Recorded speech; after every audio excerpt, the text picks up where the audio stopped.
I will admit that I struggle to understand sometimes people's attitudes towards the expense of the hobby because I've rarely lived in that world. I've always done this stuff for pennies on the dollar.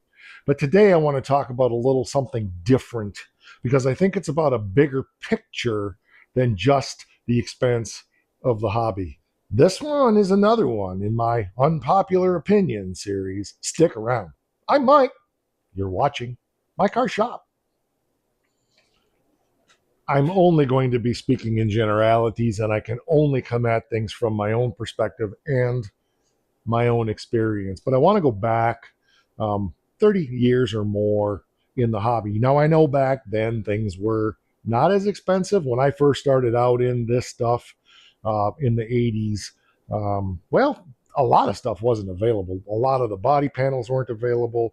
I remember needing ball joints for a 68 Dart that I had, and that was in 1980. See, I was married. So 1987, and those ball joints were like $150 a piece through Moog at that time. Very expensive, hard to get. We had to special order them. Um, Ball joints today, I think the ones we bought for this thing were $40. So, you take the dollar value of what the dollar was worth back then and the expense of the parts, and now the dollar's worth less, but the parts are even cheaper on a lot of these things. So there is that, but I know there are other parts that are really expensive. But that's not the point to talk about parts prices and car prices and all of that stuff. Today, I want to talk about passion and I want to talk about attitude because those two things, I think, really make a difference in how we approach things. I know, I get it. It's a different world today than it was. But I really struggle to hear people say, I can't afford to do it. It's too expensive. I could never afford to do it. So what? And it wasn't because I was out damaging the family budget or whatever, or going in debt over anything. It was just, I always found a way to do what I wanted to do because I was absolutely obsessed and it was a passion and nobody was going to stop me. And it's in my blood and that's just who I am. And so, it goes back to the adage, which you've heard me say many times, the moment we say we can't, we don't. Because we don't believe we can, we don't even look for the opportunity to do it. It's also a matter of sacrifice. Ooh, and that is not a popular word. That is not a popular word in today's day and age. When we look at how we spend our money, the words that usually kill us financially are not the thing. It's not the huge expenses, much contrary to what we might think. It's onlys. Oh, it's only $1. It's only 50 cents. It's only $2. It's only $5. It's only $10. It's only $20. That cup of coffee is only $6 at Starbucks. Now just don't blow a gasket over that. But it's true, a lot of people feel that way. Um, when you really start looking at how those little things add up, they really add up quick into very big amounts of money, bigger than you realize. So it's not necessarily that housing costs more, and this costs more, and that costs more. We nickel and dime ourselves out of every spare bit of change that we have that we could do something else with because it's just what we're used to. We don't even think anything of it. I've been through enough financial good times in my life, and I've been through enough hardship financially to recognize not the value of a dollar, but the value of a penny. Oh yeah, I guess they got rid of those now. The value of a nickel. um, Back, years and years ago, when I was working in the auto industry as an engineer, we were a single income family. Uh, my wife was a stay at home mom, and I still had cars. I had at least two classic cars. I had my '68 Pro Street car, and I had a '31 Ford. I may have had one or two other ones. I don't know. But I never spent much money on those in the way I earned the funds because of my passion.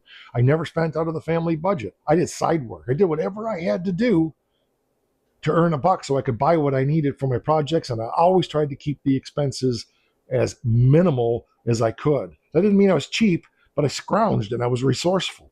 Kind of what My Car Shop is all about. You see, this isn't some gimmick for YouTube. This is how I've always lived when it comes to building.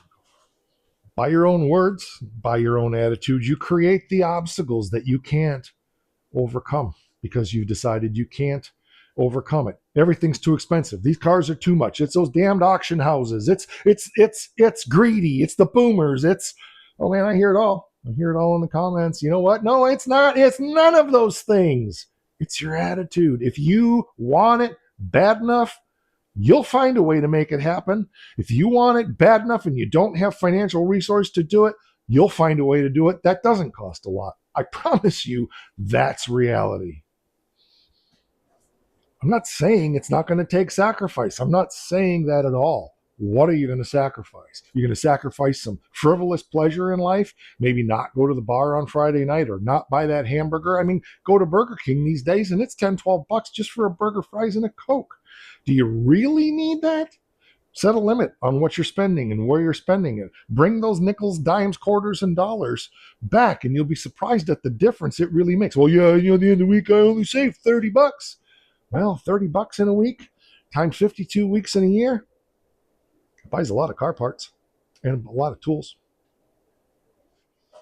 Every expense always comes down to making a decision. What do I want more? My money or that thing that I'm going to buy right now that's going to temporarily satisfy me? Really comes down to, well, yeah, but everything's so expensive. I don't have that money. I promise you, if you look at your financial situation and where you spend your money, you're spending more money than you realize on frivolous stuff. And we're so used to it. It's frog in a pot. But even if you aren't, even if there's not a penny to spare in your budget and your income and you're living on just a shoestring, there's still ways you can go out and earn some extra for the things you really want to be about, the things you want to be doing. What do you have sitting on the shelf that you're not using anymore that you could sell that could enable you to do it? What could you could mow lawns, you could shovel snow, you could work on somebody's car and fix it to earn money to put into your hobby.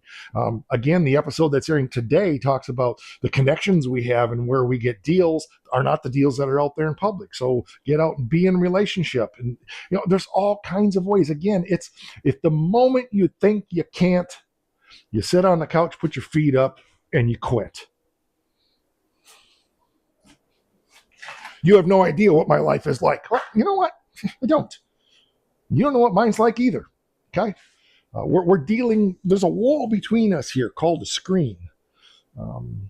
We see people on YouTube and we think, well, yeah, they got it easy. They have no idea what I'm dealing with. Well, I can tell you, I know a lot of YouTubers, and I can tell you it's the same thing on this side of the camera. You have no idea what we deal with and what we sacrifice to be able to do what we do. It's the truth. As I walk through a store, I'm often looking at all the things that would be good. Ooh, it'd be good to have some chips to go with that salsa that Becky made. Maybe it is, maybe it isn't. Maybe I know that the chips at that store are cheaper than the ones that are here, but I'm here, so it's only $1.50 more. There's again another, it's only. How many things do we just frivolously grab because, it's only this, it's only that, it's only this, it's only that. And it's only our way out of things that we really would like to be doing. Even in college, I worked at the university center and only made $3.35 an hour, working 20 hours a week at the college. And then I worked in a hot rod shop, and that money was our income. Becky worked as a tutor, and that was our income. That's what we lived on. But because I worked at the university center as a custodian, one thing that was always available to me was returnable cans. People thought I was crazy because I'd come home every weekend with a garbage bag full of returnables. In a matter of a month, it ended up being a couple $100, and I'd return it, and I would take that money and put it into some hobby that I happened to be doing, whether it was the car stuff or a couple other things that I'm interested in. Just dimes add up and make a difference. I still collect pop cans for that very reason. Again, talk about it Tuesdays. These unpopular opinion videos are to challenge the walls that you build in your own mind. Maybe none of this works for you. That's not the point. The point is stop thinking about what you can't do and start thinking about what you can do. Little teeny bites, just like we do all these projects, one little bite at a time. All right, I'm going to get out of the pulpit now, and I'm going to just let you get back to your regularly scheduled life. We have channel memberships for as little as $5 a month. And one more thing around here, it is the most important thing, and without it, I question whether you can succeed in life. Don't forget.